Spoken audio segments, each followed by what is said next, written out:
Africa Distributors Limited and also chairman of the Food Reserve Agency. Happy to be here today. Okay. I served in Parliament long time ago. Yeah. For a period of 10 years. 10 years, yes. My last posting in government was that of Minister of Agriculture. Very few of you might remember that. We do. At the back there. Exactly, sir. Thank you. Okay, thank you. Yes, you exactly. can switch off your mic. Thank you very much. Thank you. Good morning, Honorable Chair. Good morning, Honorable Members. My name is Sopani Muzumar, and I'm the Corporate and Regulatory Affairs Manager at British American Tobacco. Thank you. Honorable Members, let's start with my far left, Honorable Mawumba. Thank you, Chair. Good morning, witness. My name is David Mawumba, Member of Parliament for Mwanza Constituency. Good morning, Bat. My name is Kono Simonji, Member of Parliament for the Kwanda Constituency in Western Province. Good morning, witness. I'm Frank Simushi, Member of Parliament for Skongo Constituency. Good morning, witness. My name is Jamba Majila. I'm MP for Mwembeji and a member of this committee. Thank you. Why are you looking at me? Good morning, Chair. Good morning, Bat. I'm Engineer Oliver Amotike, Member of Parliament for the good people of Mongo Central, the home of the Komboka ceremony. Thank you. Thank you, Chair. Good morning. My name is Kalalo Mkosa, Member of Parliament for Chinsali. Thank you. Good morning, witness. I'm Jeff Murebwa, MP for Kaflafla Constituency, Masai District on the Copa Board. You're welcome. Thank you. We also do have someone from the Ministry of Justice. Since these are bills who is a permanent witness here. Madam, you can introduce yourself. Thank you, Chair. Good morning. My name is Tamara Nyoni from the Ministry of Justice. Thank you. And my name is Fred Jatila, a Member of Parliament for Momba Constituency. Momba Constituency is in Monze, and also I'm the chairperson of this committee. The rest of the colleagues have support staff from the office of the clerk. So we, as I said, we're happy to see you. Honorable Shulus Desai is also from Monza, I must mention, isn't it? He stayed there for quite a long time, I think, if not mistaken. We were still very young men or boys by that time. Thank you. Couple of the laws of Zambia do give you immunity when appearing before a committee of parliament, such as this one. Madam Chavala, in fact, these committees have been used for a long time, from 2016, times of Zamefa and the like. So you are not new to these provisions. We are giving you the immunity as we interact together, meaning that whatever you say whilst we are together, that which you say cannot be used against you in any court of law. Take advantage of that. However, the same provision works against you in an event that you were to maybe deliberately mislead the committee. Yeah, having said that, and also just to indicate that we are live, I think both on Parliament Radio and TV. So the people who gave us this mandate are following the proceedings. Okay, so as I indicated earlier on, we have a tight schedule. So maybe what I can do is, if you need all of it, let me give you, say, maximum of, looking at your submission, maybe if you need all of it, say 15 minutes. Let me know if you need a bit more than that, but not more than 20, to take us through your submission, so that then we can allow the honorable members of this committee also to ask questions, if at all there will be any, and then it will be done. Madam Chavala and your team, you can start. Thank you very much, Chairperson. I'll straight away give the MD to go through our submission, and after which I'll make a few comments and allow Honorable Desai to make his comments as well. Thank you. Thank you, Chair, and thank you, Madam Chavala. Chair and honorable members, through you, thank you so much for hosting us again and allowing us to make a submission. We are here to submit on the money bills presented, specifically the one that speaks to a proposed increase on excise of 66%. We were here, Chairperson, back end of last year, when the budget that was effective 1st of January was first read. So during the committee stages, we made a presentation here. And one of the things that we lamented about was the excise regime, which was pegged to inflation, the annual inflation of the previous year, capped at 20%. One of the things that we contended about that change was the fact that excise was going to increase by double digits. Yeah? And the impact of that on our business, given many other elements around the cost of doing business, including energy, including inflation, and so on and so forth, that was going to drive up the cost of our business and essentially would mean a pass on to the consumer. We lamented on that. In April of this year, on the 7th of April, your committee honored us by visiting us at our premises, and we spoke to this again. Yeah, we lamented on the excise again linked to inflation, because of the double-digit increase.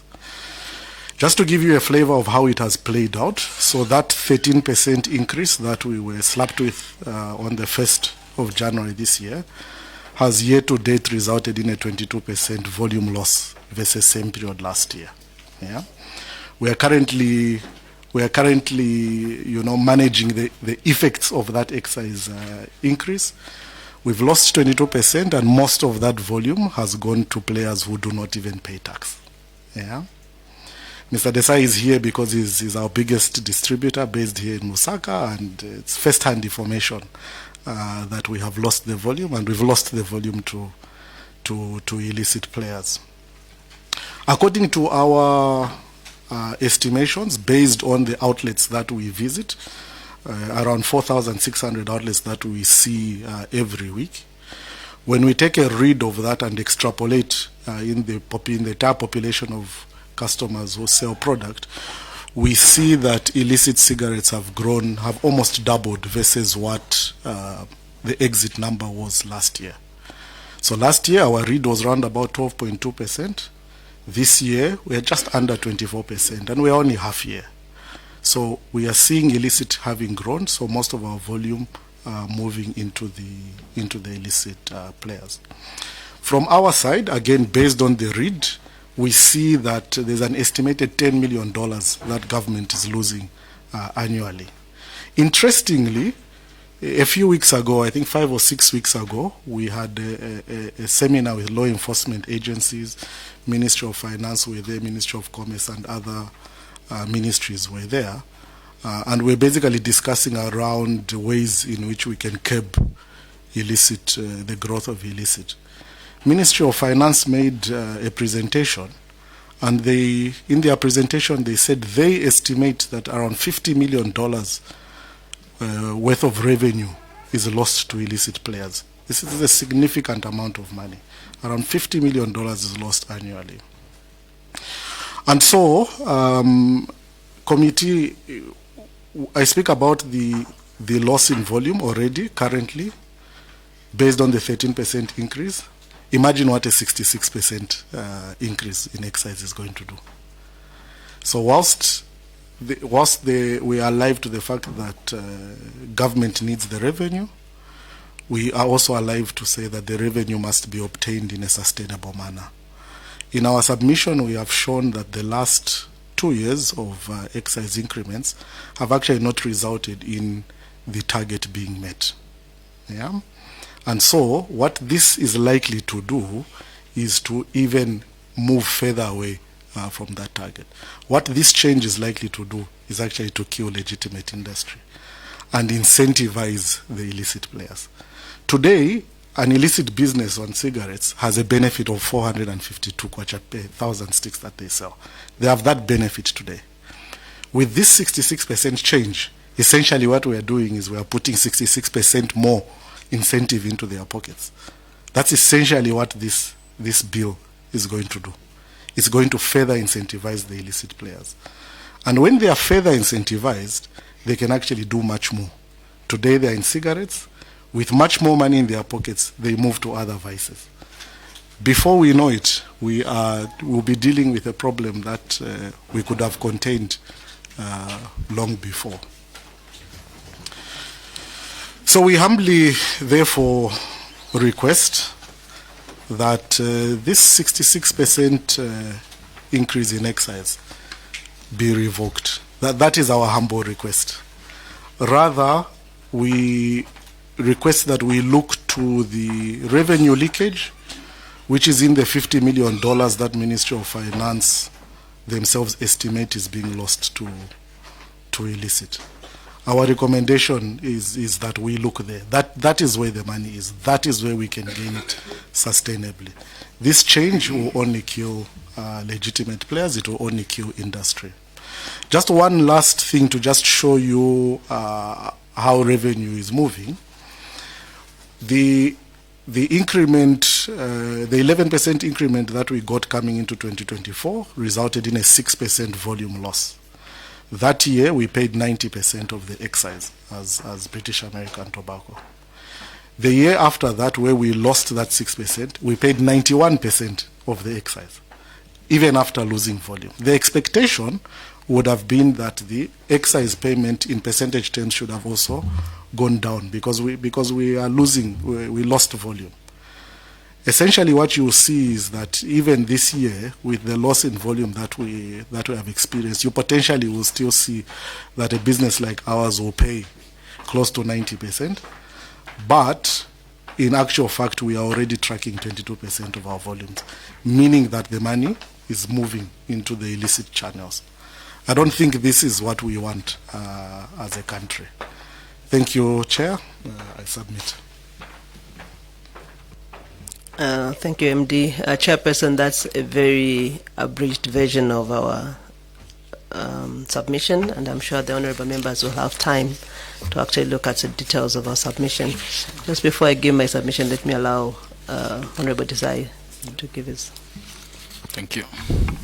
Thank you very much. I'm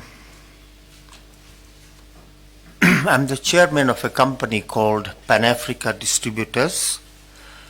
We are the largest distributors of British American tobacco. I would think almost 50% of the production that is put onto the market by British American Tobacco is put through our company. The distribution area that has been given to us is Eastern Province, Lusaka Province, parts of Central Province, Western Province, and Southern Province. We have a workforce of about 180 people, motor vehicles, what have you, depots. It's very intensive distribution that we do, and we have built up this network over the last 25 years.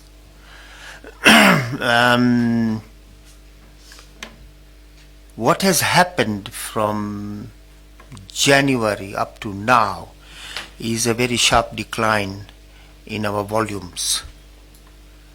If we compare our volumes for last month to what we were doing up to December last year, we are down by 40% already, and the graph is going down. Now this has happened because multiple illicit brands have come onto the market. They find it very profitable. Most of them are internationally linked, different types of criminal outfits. They have found Zambia to be a soft spot where you can come and do this kind of business and not be flushed out. Now, I don't blame the consumers. If I go to the market with a crate of tomatoes and I propose to sell it at 100 kwacha, and yet there are some people who might have stolen from a nearby farm, and I'm selling a crate of tomato at 20 kwacha, then I will just come back with my tomatoes. It's common sense that prevails in the business world. So we are in a very steep decline. because we are compliant. So the market is shifting into the hands of those who are not compliant. Those non-compliant cigarettes are visible everywhere. Just if you take a walk out into the nearest township here, there are plenty, full. The shops are full of those cigarettes. I have with me here a document which is under preparation by the Zambia Association of Manufacturers. I'm not at liberty to say too much about this document as to whom it is being prepared for, where it will be going. Neither can I say that it is complete, because it is moving, the research is moving sector by sector. But the information that has come here, it basically touches on 4 sectors: cigarettes, wines and spirits,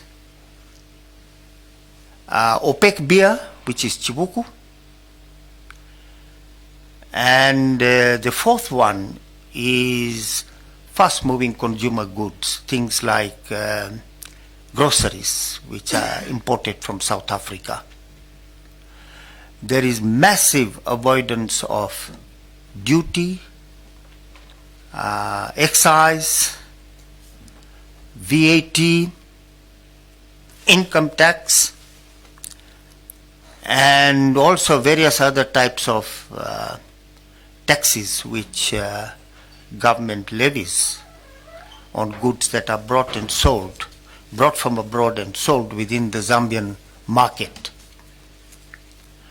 Just the study that is here with details tells us that the amount of revenue which is being lost to these illicit players is in excess of $500 million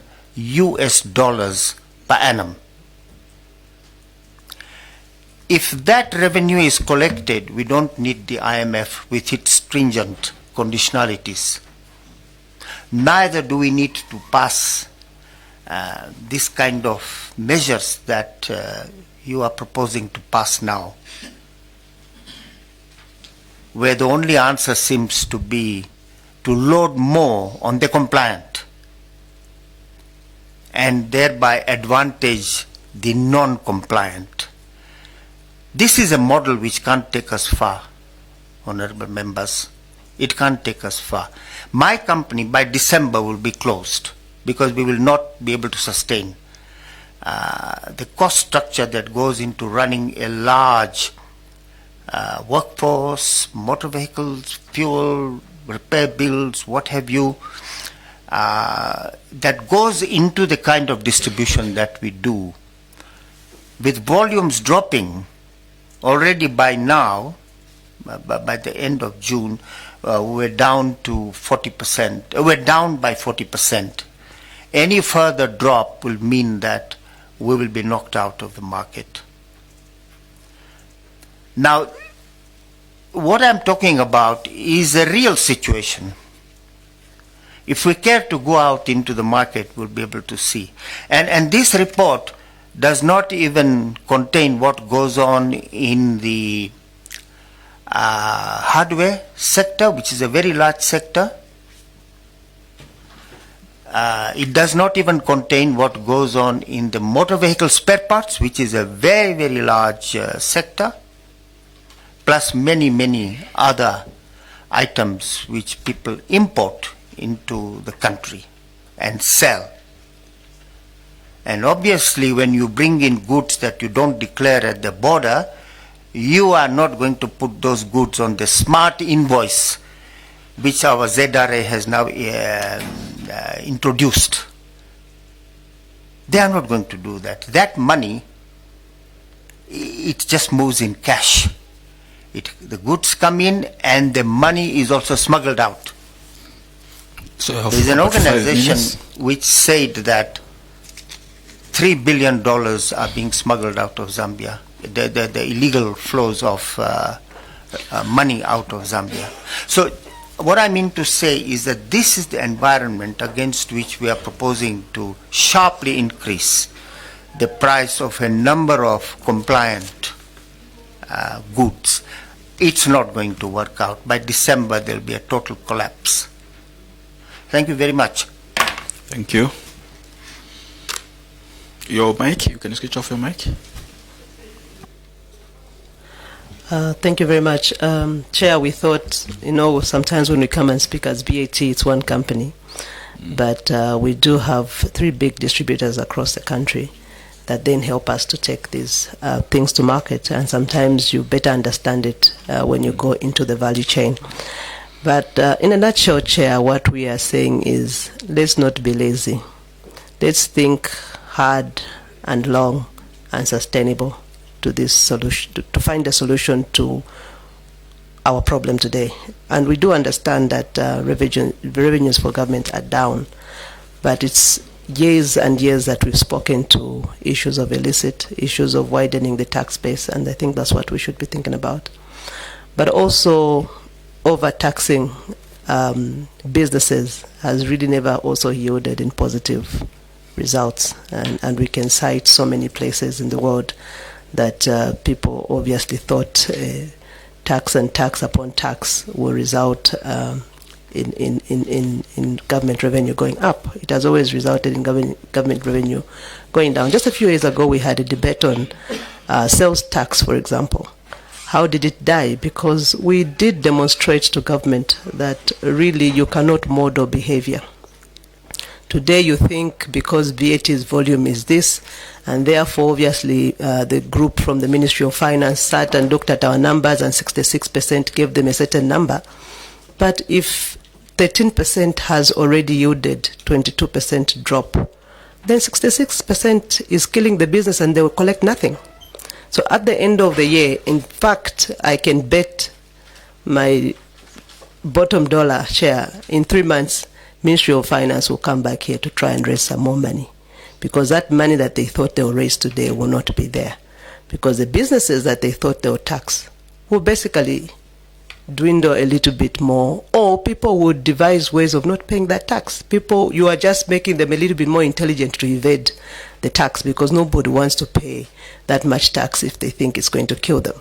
And so I think really the solution will not be, because, and we're talking 66%. In fact, it's 75%, because we have to add what we were slapped on earlier this year. But how can you, in 1 year, actually impose on a business 75% of excise duty? It's completely unsustainable, unless what you are saying is, BAT, you shut down your plant. We might as well just say it straight. Otherwise, trying to go through the tax route and forcing us to do this and that and trying to force us now, because then our discussion is, what do? We have to start cutting. Where do you start cutting? You cut your labor, you cut everything, you become so lean that whatever you are left with can actually accommodate. But if you look at what is happening on the Zambian economy, is that where we want to go? And I think that's where Honorable Desai is coming from, to say,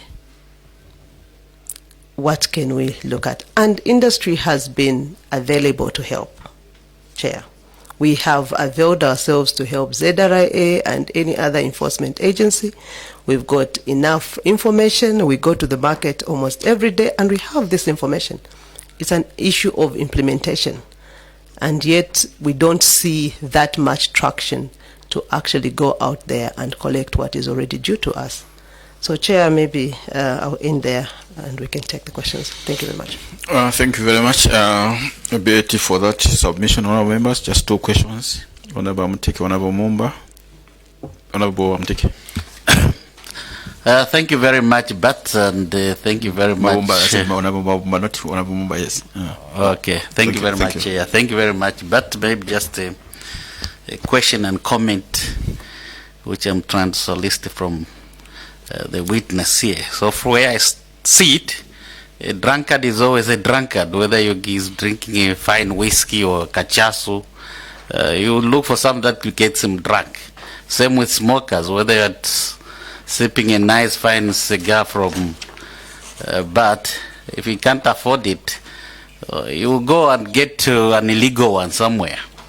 So basically what I'm trying to say is that, just to quote Ms. Chavala's words, let's not be lazy, because the volumes will always be the same, whether they are supplemented by illegal suppliers or not. So maybe it's also time we start to look at your strategies as BAT. While I do sympathize with you as a tobacco company, you are in the same dilemma with the beer companies, because you are the soft targets. Every year you are assured that people in the beer industry, people in the cigarette industry, treasury will always try to milk you and get money from you.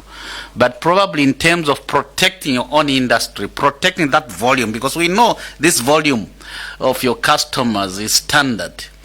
So it's maybe now right time to start thinking of what you can be doing to protect these numbers in terms of the customers that you service. So how has been looking at things like, how has been your strategy in terms of investing in well-funded staffed law enforcement agencies that has strict mandate to tackle illicit tobacco networks that are disturbing your business? How has been your intelligence gathering in terms of ensuring that all these illegal cigarettes that come into the country, that are your real enemies, these are the real enemies to your business, are really kept off, are really tackled and gotten away with? I'm sure if you don't become lazy using your words, you start helping Honorable, I'm take your question. Time, okay, please. my question is, what has BAT done in terms of ensuring in combating the illegal cigarettes that are coming in the country? What have you done in terms of helping the law enforcement agencies to tackle that, so that you can protect your business? Thank you. Thank you. Honorable Mabumba. Thank you, Chair. Madam Chavala and Honorable Desa, you've been participants including, of course, your colleagues, you have been participants in this economy. And right, like you said, you've availed yourself to government, maybe in terms of trying to make proposals. My question is, why do you think on page 4 of your submission, why then do you think, you've made yourself available, why do you think then it has been difficult for probably government to implement your proposal in one, where you say operationalize a high-level interagency task force on illicit trade, fast track, number 2, fast track investigation and the prosecution of offenders? Why do you think these particular proposals that you have given out to government as part of, trying to just manage this illicit trade, why hasn't it been implemented? Thank you, Chair. Thank you. You can respond to those two, and then we'll close. Thank you, Chair. I'll make a comment and I'll allow MD also to make a comment. On the issue of our strategy, and I think Honorable Mabumba actually then answers almost that question of what we have been doing. We've been working with Zambia Association of Manufacturers, we've been working with ZRA itself and Ministry of Commerce and Finance, and there is actually a team, an enforcement team that needs to be doing this. And we have actually taken reports ourselves as BAT, because some of the pricing that we see on the market is even lower than the excise duty they need to pay. That already tells you that they didn't pay anything, because if they paid excise duty, they would be above at least the excise duty price. So, but what we see in the market is there are some products that are priced even under the duty that you should have paid. There is a problem there. And those things we have actually taken to government and said, look at this and look at that product and look at that product. And what we seem to see is a slow traction. There's very slow response to try and actually mitigate some of those issues or actually enforce. We can only but speculate. Why not? Most of these are very big syndicates, and we are not going to hide. Most of it's highly involved, and I'm not naming anybody, but I don't know at what level it can go, that people are actually benefiting from this process. Otherwise, we should have done something about it if we're not. So people who are supposedly be in charge of enforcing, if they are compromised, then you'll see the enforcement doesn't take place. So maybe we should also look in that area what is going on. MD. Thank you. I think Madam Chavala has put it, has answered the questions quite well and comprehensively. You know, Honorable Amutike, you rightfully, you said that a consumer will smoke what is available. I think us as, you know, you honorable members as lawmakers have a duty to ensure that illicit does not thrive, that consumers are able to actually smoke what is legal on the market.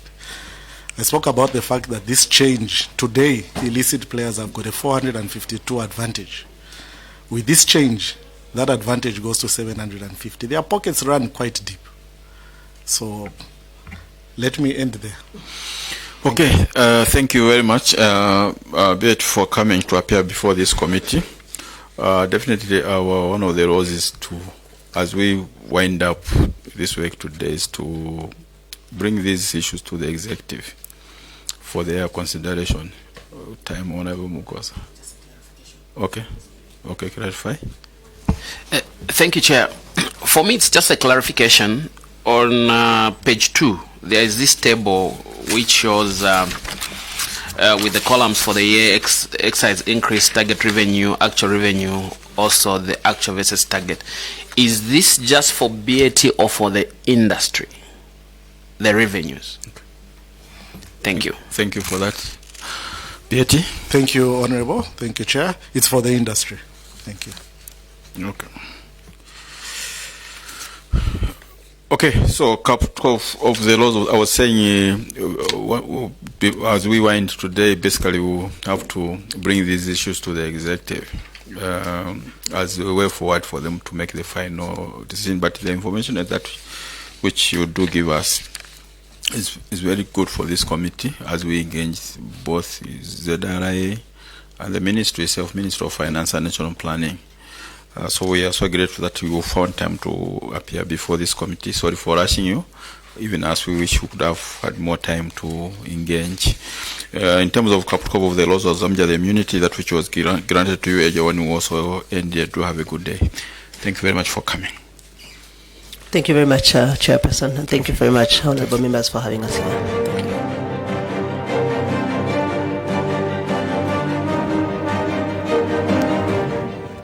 Good morning. You are still watching Parliament Television. British American Tobacco have just made an appearance before the Planning and Budgeting Committee, and they were making their submissions on the consideration of the Customs and Excise Amendment Bill, National Assembly Bill number 10 of 2025, and the Income Tax Amendment Bill, National Assembly Bill number 9 of 2025. So just now, we stand by for the third witness to make an appearance before the Planning and Budgeting Committee. Keep watching Parliament Television. Good morning.